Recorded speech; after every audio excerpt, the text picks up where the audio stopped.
Bar Monette's 900 square feet. It's insane. We have like 18 seats inside, and like most nights we'll do like 85 covers. Get four flips. Yeah. Easy, man. Yeah. It's like every chef's dreamed of a restaurant that's like packed every single night, you know? And have fun while you're doing it too.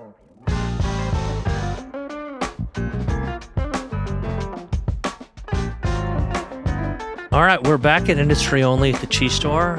We've got the great chef Sean Macdonald today. It would be an oversimplification, but also correct to say that Sean makes some of the best pizza and burgers in Los Angeles, but he does indeed do that. He's got 2 restaurants, Bar Monette, the newly opened Bergette, in addition to, burgers and pizza. He's doing some things like buying ingredients from this stupid store that we're in right now. We're actually switching over, so yeah. This is why it's awkward. This is the official announcement? Yeah. No, but the point is this restaurant is also very ingredient driven. It's very technique driven. You could also oversimplify it by saying that he serves small plates. But he's just part of a movement of California chefs, and we know you're not from California, but like you're very much an LA chef now, just finding the best ingredients, showing off, your various chops, because obviously you have fine dining bona fides, you have pastry chef bona fides, and we're just happy that you're in LA. But before we start this, let's talk about some things that probably will have happened by the time that this airs. But you're going to Vegas next week. It's part of this whole contingent that got invited to World's 50 Best. Yeah. To be clear, World's 50 Best doesn't really give a shit about America. They just want people like Sean to sort of carry this torch for them, show up, et cetera, et cetera. There's probably going to be one restaurant in America, Automix, that makes the World's 50. But a lot of us are going to be there, having a good time and sort of representing what the future is. So tell me how you got invited, what you're looking forward to, et cetera. I think just fluke, just luck of it. Yeah, that's so not true. Australia Dom. We put in Net my favorite beer, on the menu at Bar Monette, and then we became really close with them. Started doing some events and stuff like that, so on and so forth. And then they're like, "Would you like to come to World's 50 Best with us? We have some VIP spots." And I was like, "Yeah, of course." So going there, it's very, very tight. As we were talking before, not many people, you can't really bring plus ones and stuff like that. So the wife has to stay at home and just going to Vegas, So just so you know, I wasn't invited to this. Really? I'm trying to golf there. You know that Jose Andres dinner? That Dom's not invited. Not invited. Oh, I can't even get into the industry only event. Yeah, that's tough. And he's sitting next to me. It's probably because this podcast started so late. It's supposed to start like 20 minutes ago. Yeah. I actually got to head out. So look, it's good that you mentioned Estrella Dam. I remember obviously. So guys, hold on. I want to make sure that we understand and we kind of lay it out for everybody. What is Estrella Dam? Give us a little. All right, so it's a beer like Big Noise is a beer. Very okay. similar. Oh, I feel like that's. I feel like beer. is that a salud? Is that a cheers? Cheers. I think so. No. We very much like both of these beers. Of course we do. So Sean, this is a part we're gonna have to explain stuff to Dom for a minute. So do you want to talk about the... It's like 7 in the morning, too. I know. Talk. Well, 7:15 we started. Explain to Dom that, like, the type of events that Estrella Dam does. Like, they had a very famous chef from Spain who was affiliated, or at the very least, whose brother is best known for maybe the best restaurant of all time. Can you explain to Dom the type of events that they do, and then that'll help set the tone? Yeah, so it's like very, very world-class beer. One of the most, if not arguably the most famous Spanish beer. Mm-hmm. They have also worked with some chefs to kind of change the way that beer can be drank and to be enjoyed. So they worked with some chefs, arguably one of the world's best chefs to ever be on the face of the earth, to kind of conceptualize and come up with a beer that would create different type of bubble structure. So almost like a champagne bubble structure in a beer. And that's the Annette that we use at Bar Monette. It's like my favorite beer. It's super crisp, super light. How does that affect it when you shotgun it? Well, it's a little different flavor profile. It goes down quicker. I want to understand a little bit. I know we're going down a road here, but I want to back up just for a second, as I normally like to. Like, how the hell do you, being from Canada, decide on Los Angeles, and like, how did you land here? And all of a sudden, like, he has the 2 hottest restaurants in the city. Yeah, so we can amount that to a dating app, Raya. I met my wife on there. So I was in Toronto. I had a restaurant there. It was kind of during COVID, so there wasn't a whole lot going on. Went on Raya, met my wife, immediately kind of fell in love kind of thing. And then decided to kind of break ties with Toronto, move here. And then I started cooking here, kind of doing some private stuff. I wasn't really planning on opening up a restaurant, and that kind of just fell into place. And then I think I opened Bar Monette and Bergette in the same a year difference. And it's just been crazy. I don't even know. Originally when you came, you were sort of, I mean, you weren't like pumping your chest at all. I mean, you had your head down, but people who knew you were just like, Sean's probably going to go try to open some fine dining restaurant here. So tell me about that progression and how it might play out in your mind. Yeah. So, I mean, people were always asking. People thought I was going to be doing like a tasting menu because I used to do that. So my restaurant in Toronto, when we first opened it, it was a 12-course tasting menu, 2 12-course tasting menus, 1 vegan, 1 traditional. You know, we had like 30 seats. We'd do that, you know, 2 flips every night or so and so forth, maybe less. And I always had that tasting menu kind of fine dining in my blood. I've worked at some around the world and stuff like that. I've competed doing like kind of tasting menu dishes and stuff like that, like San Pellegrino and stuff like that. And then over COVID, I kind of switched up my love for food. I realized that tasting menu wasn't really what I wanted to do. I didn't really find the spark in it anymore because it was kind of like mundane for me, almost like counting. That is a great sound, by the way. Yeah, it means everything in the building is working perfectly. Please don't worry about it. Discard the red light. We are good to go. All right. So then, I didn't like counting the covers every night, doing the same thing kind of thing. I wanted to like switch the menu up, make different dishes all the time, go to the farmer's market, pick the ingredients I want to use, and kind of like just like blast hip hop music, you know, enjoy life, have more fun with it, and like get back to like enjoying the cooking. So that's kind of what I did. I switched it up and then taught myself pizza over COVID. Came here when I had the opportunity to open up a restaurant. I was like, I've got to do pizza. I got to try it out. Walk the space. Came up with the concept overnight. Named the restaurant after Monette. Designed the whole interior. Designed the menu. Did that and then doubled it up by doing Bergette. So just to get back to Monette for a second. So basically, like, was it a very hard transition for you to go from this like super elevated version of cuisine to like something so simple? Like, because, you know, you talk to a lot of chefs and stuff, and they're like, oh yeah, you know, the simpler the food, the harder it is to cook, the harder it is to execute. Like, what was it like going from something so elevated to something, you know, pretty simple? I think I like to kind of draw them both in together, you know, making like a simple small plate dish more elevated. So you take that tasting, it's almost easy, it's almost nice to be able to do that switch up instead of going from like, you know, small plates up to fine dining. Because I think fine dining, the way that it's going and like tasting menus are switching and being even more simple. It's just like a piece of meat and a sauce. It's like that thing that David Kinch says where you know the dish is finished when you can't take anything away. Because in the past, people are like, let's just add. And it's going in reverse now. Yeah, it's very, very simple. So tasting menus are almost just like one component and a sauce or like one little bite. And I think it's switching up to be like that. So, and I think small plate restaurants are kind of switching more to that tapas kind of style where it's just like picky food. What's your take on like, you know, coming from Canada, all 4 seasons, you know, with like seasonality of fruits and vegetables and stuff, and then coming to Los Angeles? Like, I mean, California is probably the produce capital of the world. I mean, if not America, at least. But like, what was that like? It's much better, for sure. I don't like the cold. I wanted to get out of the, you know, snow. And I mean, when you're in Canada, you kind of get, after cooking beets and carrots for like 6 months, you kind of get sick of it, you know? You want to cook something else. Is everyone from Canada as nice as you? Or I mean, I've never met anyone not nice from Canada. There are a lot of nice Canadians for sure. But you can run into, you know, not so nice ones as well. Yeah. So all right, so you like Bergette, you're executing pizzas at a high level, but at a simple level, but at a high level. Your pasta was amazing. Your pasta is amazing. Like all the ingredients you source are incredible. Like, how did you go from Monette and like what sparked Bergette? So I was actually talking to somebody about this recently.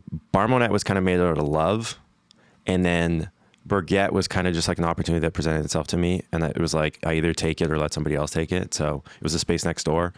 So I kind of ran with it, came up with the concept with that too, like overnight. And before it was like Stout, which was like burgers and beers and so forth. And I saw the structure of the business, and I because I own both businesses 100% myself, so I do like everything, you know, social. Payroll, yeah, I mean, congratulations on that. Yeah, thank you. That's massively hard to do, it's especially insane. in the city. Yeah. So congratulations. Some days, you know, some days are better than others. It's very, very tolling on your mental state. But came up with the concept for that overnight too. I did like Bergette to kind of draw in Bar Monette, kind of like bring that together and add burger to it at the same time and have like French burgers. Sounds like a Bergette kind of thing. And then came up with the design. did that too. But that was in more of like a place of stress and like almost like I was like overworked after opening up Bar Monette, because it was like 6 months in, the opportunity presented itself. So then I worked on Bergette for 6 months while working at Bar Monette. Right. It was a lot more work. It was a lot more stress. See, like true entrepreneur, like finding an opportunity and just like kind of going after it and stuff. So like, Yeah. so break down like Bergette. What is it? And also too, like how does something like Bergette French burgers differ from like our American version that we all know? Yeah, so the French burger aspect is like taking like a Big Mac sauce per se, instead of using like pickles and ballpark mustard and stuff like that. I use like Worcestershire sauce, cornichons, Dijon mustard. So it's a lot more pungent with like the flavors. Not pungent, but like more strong. Acidity, salt, all that kind of stuff, and then incorporate that in, and then we do like the beef cheek dish with like bourguignon jus, bone marrow, and then we do like the salmon belly smash burger with sauce biche. So we take like classic French sauces, incorporate them onto the burgers with brioche buns. That's the kind of vibe with that. Yeah. So I want to sort of talk about like the fact that you're sort of straddling both worlds, meaning that like your design sense is pretty remarkable. I mean, you walk into Bar Monette, it's green, it's sexy. If you're sitting at the bar, the chairs are aligned in a way where you have to talk to the other person. You have to get close to the other person. You go there on dates. You do not go there with people that you don't like. You probably don't really want to go do a business meeting like that, because like that's you guys awkward. probably wouldn't go together. Yeah. Well, actually, we went to Bar Monette. You were at the bar. Well, yeah. Well, I was at the bar sitting with somebody that I liked, and you were far away. It was fucking perfect, actually. And he ignored you for the first start. Yeah. And then And I had a great, lovely conversation with it's somebody also- I cared about. But the point is, it's like you think about all these nuances, and then you go to Bergette, and in a way, it's like, sure, the burgers are a banger dish, but you have this crazy beef cheek with bone marrow dish where it's like, on one level, people don't think of that as like sexy food, because that's like essentially like winter comfort food, and it's probably 2,000 calories if you eat the whole thing by yourself and you're dipping bread in it. What made you also think, well, that fits into what my idea of sexy or cool is? I just thought there's nothing more sexy than like a piece of roasted bone marrow with like a knife sticking in it, and you like pull out the ooey, the ooey gooey bone marrow. But I walked this space originally, and I built the restaurant based off of what we could accomplish with that space. The flow, everything, what was in the kitchen, all that stuff. So all that there is in the kitchen is like a flat top, 2 fryers, 2 burners on like a little ledge, and like one oven. Yeah, and in your other restaurant, you're making pizzas in like the smallest setting possible. This is right. This is crazy, right? So like the restaurants are small. They're hard to get into. They're small. Yeah. And I love how you, first of all, you're like throwing in these almost like elevated fine dining things into very simple things, but also too, like you're doing it in like a very, very, very minimal kitchen with like what is that like executing, and like, especially knowing where you came from to this, like that's gotta be really hard to do at that level with something so simple. I mean, to an extent. So I was at like this restaurant called La Vie in Osterbrook, like 3-star Michelin. And the kitchen just had everything you could possibly need, like constant. There was literally like a station where a guy, all he did all day was like count flowers into little containers, and then they'd bring it to the pass, like 3-star Michelin stuff, Wow. And seeing that, and then kind of just like, the main thing for me is you walk into a space and you see what you can accomplish with the space.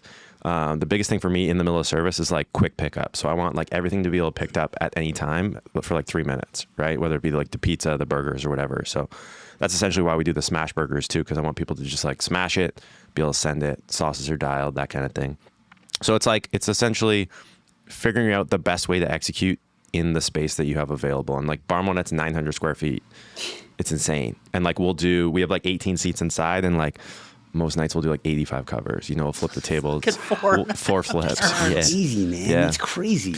It's crazy, and it's like, it's like every chef's dream to have a restaurant that's like packed every single night. Yeah.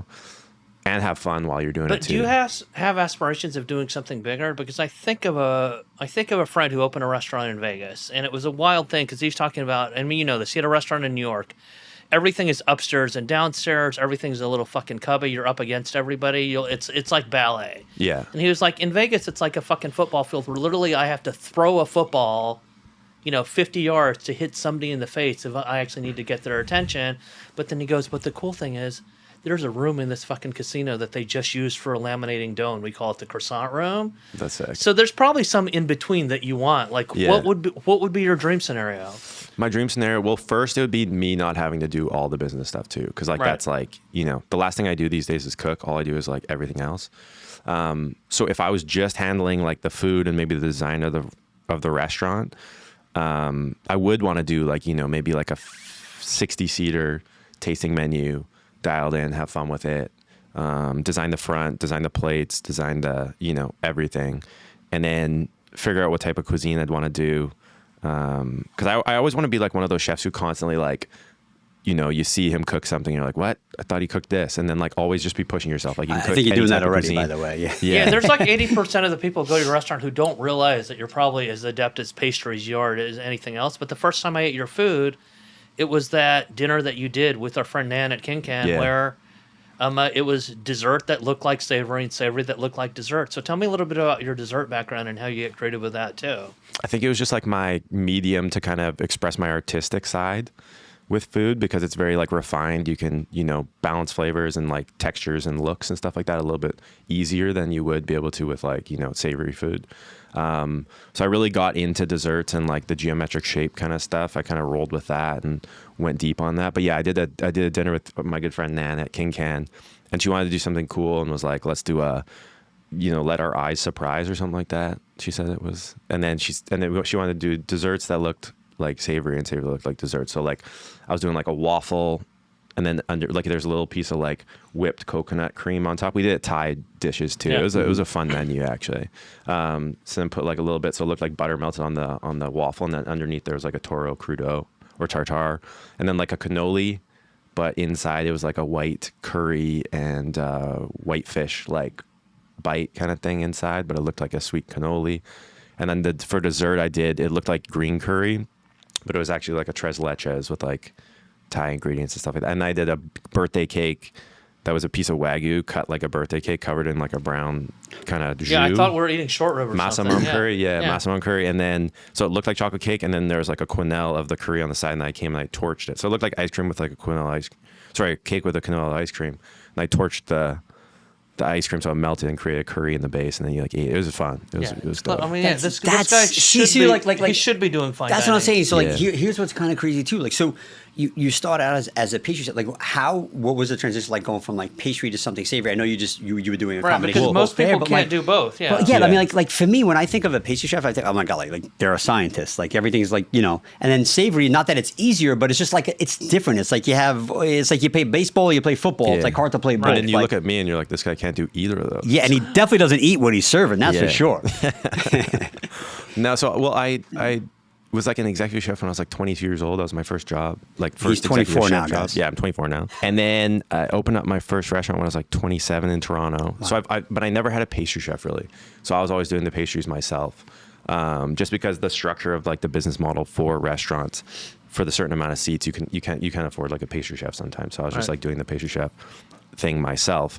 And then it's funny that you bring that up, because I actually like miss it too, like with the structure of the restaurants and the size of the kitchens now, and just the business model and, you know, ensuring profits and stuff like that. I don't have as much time to be in the kitchen and be making desserts. I'd love to like set up a pastry program where we have more space and we can like execute more stuff and be able to. So you're still making all the desserts from scratch in both restaurants. Is that correct? Yeah, I kind of passed it on to Yeah. like my chef. Well, let's- Right, but yeah. like you're doing them in house, right? yeah, But- we're making the yeah. Yeah, Except but for the let's talk croissant. about the let's talk about the croissant, because like on one level, we'll call the collaboration or whatever. But like, talk about this crazy dessert and how it's like, yes, it's a chocolate croissant. Yes, it reminds people of a profiterole, but it's just this insane dessert, and people love it, right? Yeah, it's crazy. We sell so many.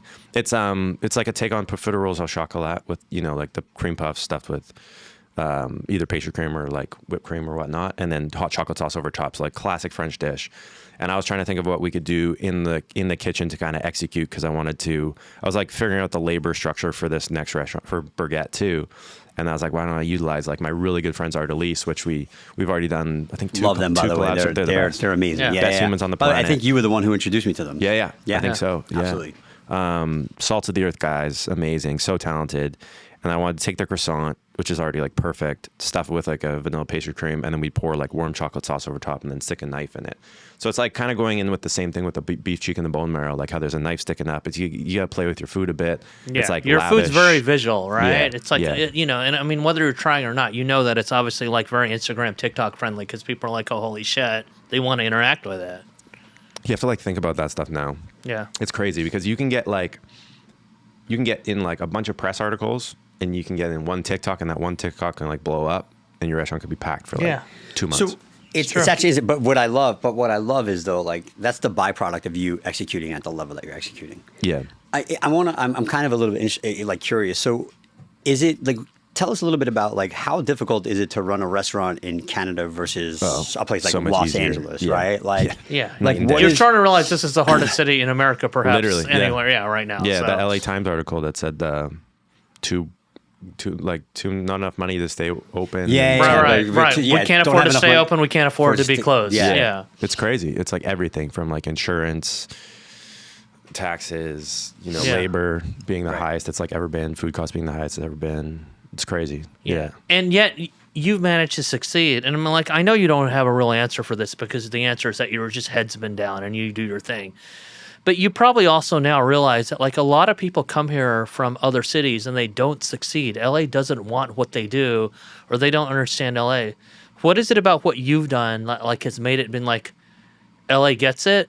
They want to come back. They're enamored with it, and you realize that you can sort of push harder because whatever you do seems to work, right? Yeah, I mean, I'm learning that on this second one because like when I was opening Bergette, I was like, well, Bar Monette was a success. Now, like, if you do one, you got to be able to make the second one slap just as hard, you know, and then you're kind of known for that kind of thing.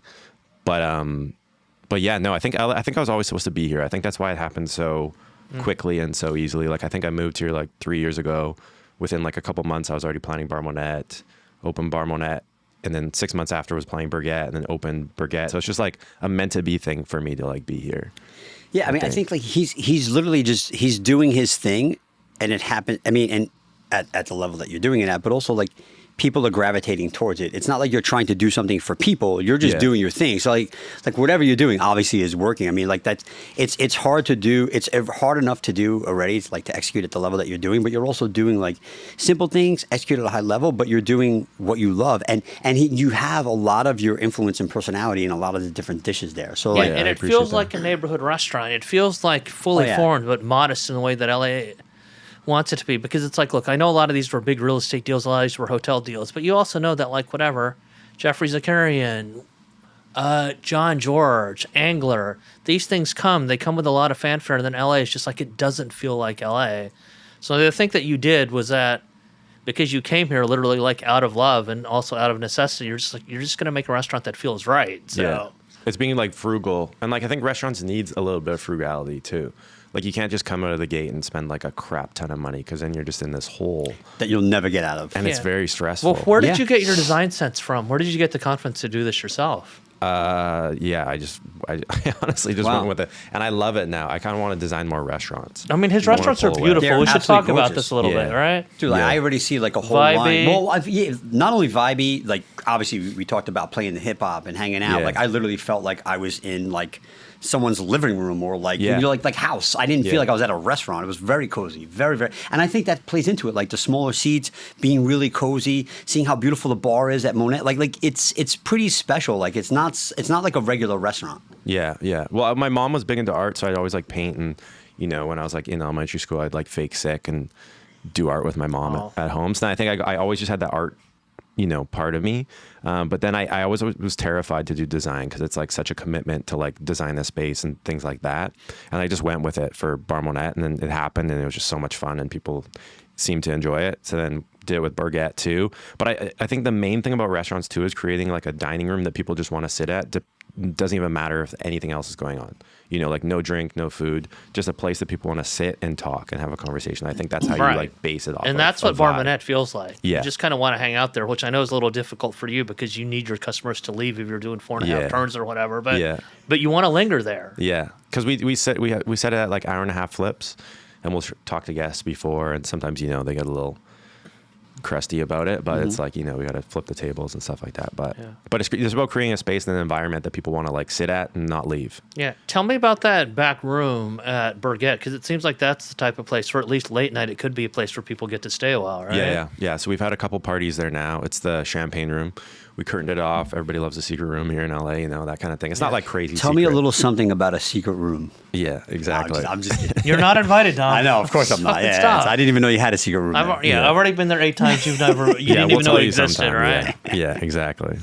But no, it was like this weird room. When I walked the space, it was like there's like no air conditioning. It was like dark. It was like brick walls. It had like the logos all over it. It was weird. And I was like, how do you make this space a place that people want to come? And I was like, private room kind of vibe.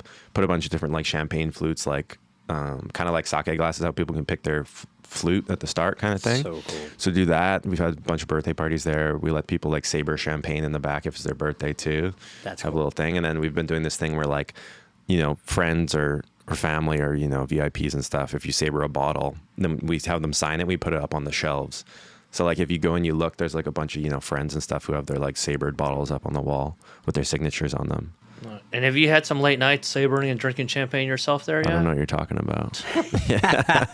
He came right from that late night party. Yeah, He cruised right into here. That's why we started this at 8 a.m. because literally he texted at 6 and been like, I'm still up. Yeah, we may as well just run it. Yeah. No, we have fun. That's amazing. That's amazing. So like give me like what do you think is next? Like what's next for you and what's next for the restaurant? And like I know you want to do design and stuff like that. Yeah. Like what's in the mix? I think I want something with like a budget. Something that with a budget that I can design and have a lot of fun with it. But we've been talking about a West Hollywood restaurant. Still Right. looking at that. Yeah. We're talking about maybe possibly like a bar one at Phoenix. Wow. Potentially that. And then there's some other things down the pipeline that we're talking about. But I also want to get back to like cooking as well. So I want to get back into like doing a few privates for like some people. We go to their house, that kind of thing. Or even in the spaces at the restaurant, kind of like get back to cooking, maybe just like me. But yeah, we're figuring out like the next move and what the best structure is because my wife's gonna kill me if I open up another restaurant. So she'll see me even less. Right, exactly. You met her, you got together, and then you basically opened Yeah. I mean, you opened 2 restaurants. Yeah. In a formative year of your life Just together. to get away. Yeah. Yeah. Yeah.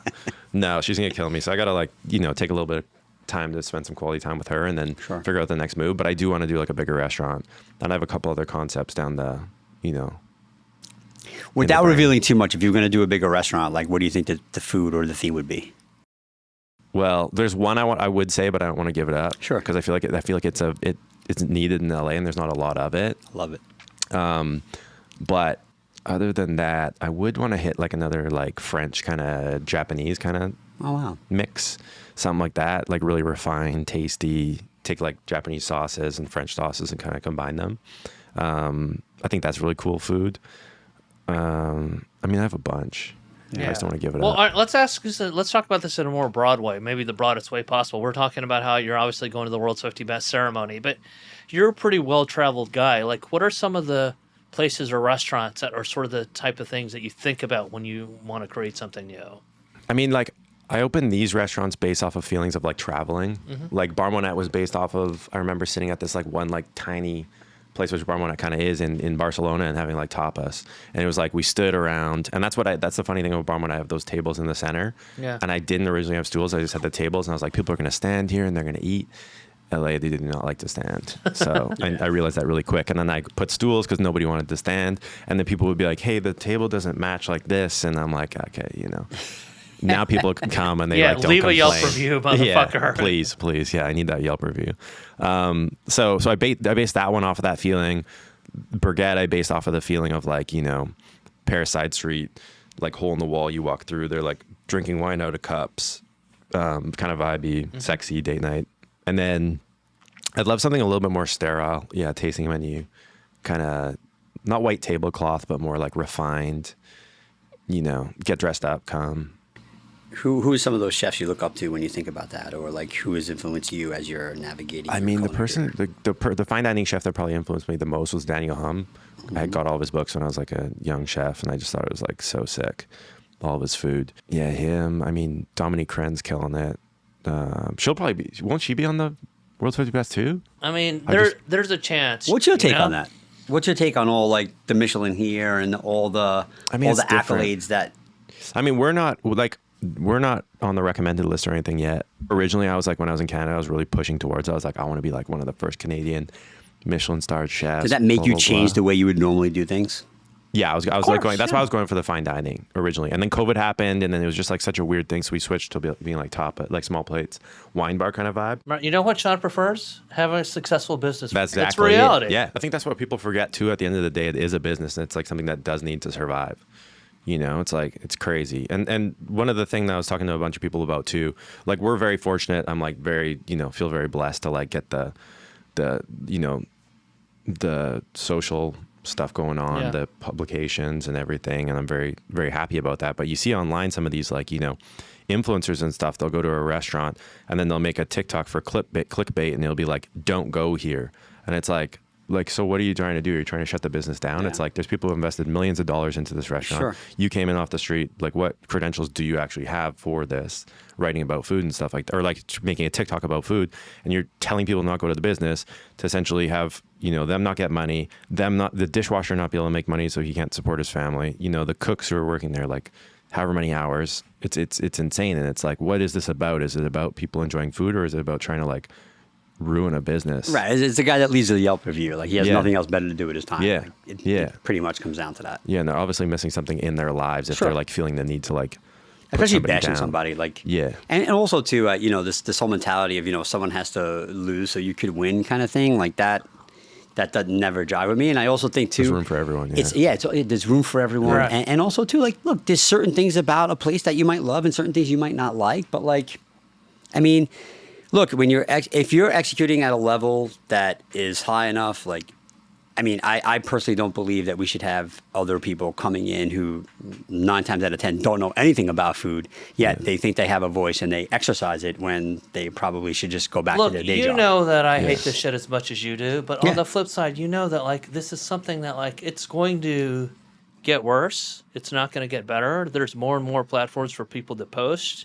You're always going to have crazies that come in and do stuff, and I think that's more going back to the original point where it's like I think one reason that you've been successful, Sean, is that you've been too busy to think about a lot of this shit. Yeah. And you've just had your head down doing the work, because you will drive yourself crazy. Yeah. If you start thinking about all the nitpicky shit. But that's a people success, come right? up with. Like that's a success. He's he's at a different level and he's just doing his thing. Right. Whether you like it or not, it's your thing. And I think that's success. And that's one of the things too that I always tell like my teams and stuff like that is like, and we do a really good job of it, but we don't talk about anybody else in the restaurant. We don't talk about other restaurants, what anybody else is doing. All that we do is we go in and we just talk about what's going on in our lives and how we can be better at the restaurant. Because it was doing the San Pellegrino and like cooking competitions and stuff like that. It was a really good learning lesson because essentially life is very similar. It's like a culinary competition. When you're sitting there and you're cooking and you're up against 10 different people, if you're sitting there watching what everybody else is going to do, you're going to blow it. All that you can focus on is like what you're doing and the task at hand in front of you and be the best that you possibly can be in that moment and do it. And then, then you put your dish up and then you kind of see if it works or if it doesn't. But the best you're going to be is when you're focusing on yourself. And I feel like a lot of people in life sometimes focus too much on what everybody else is doing instead of just focusing on their own on Right, their on own the thing. actual surroundings, which The is most your important thing. 900 square feet, or like even Exactly. bigger. Like it's like, this is such an LA story because you move here out of love. You design these things yourself. It's in this tiny, tiny space, but at the same time, It's the hottest restaurant, it's hardest reservation. It's one of the hottest restaurants, but you also walk outside, and a block away, like you're in this weird touristy, non-neighborhoody stretch of Yeah. Santa Monica. You can hear the water, and you can sort of embrace the fact that you're in that level of Los Angeles.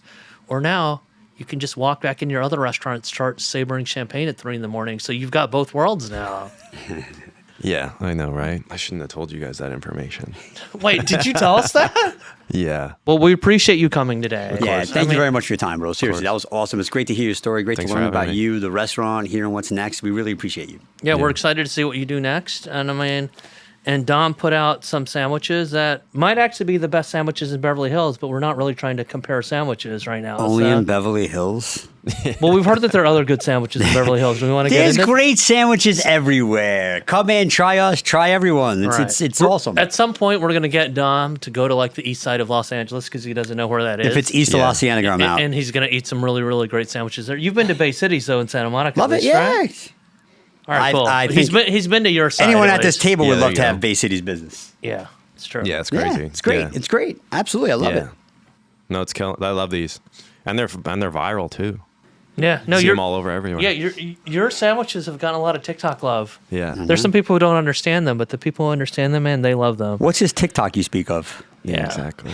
All right, anyway, he put out girl dinner for you, Sean. Thank So, you. so- Oh, go back to All right. dinner. I love it. all right, so we I should love eat it. some food. All right, well, I mean, this is industry only at the cheese store. I mean, it's time for us to eat. It's time time for us to for our eat. guests to eat. Awesome. Thank you again, Sean. Thank you. Sean, thanks for coming in.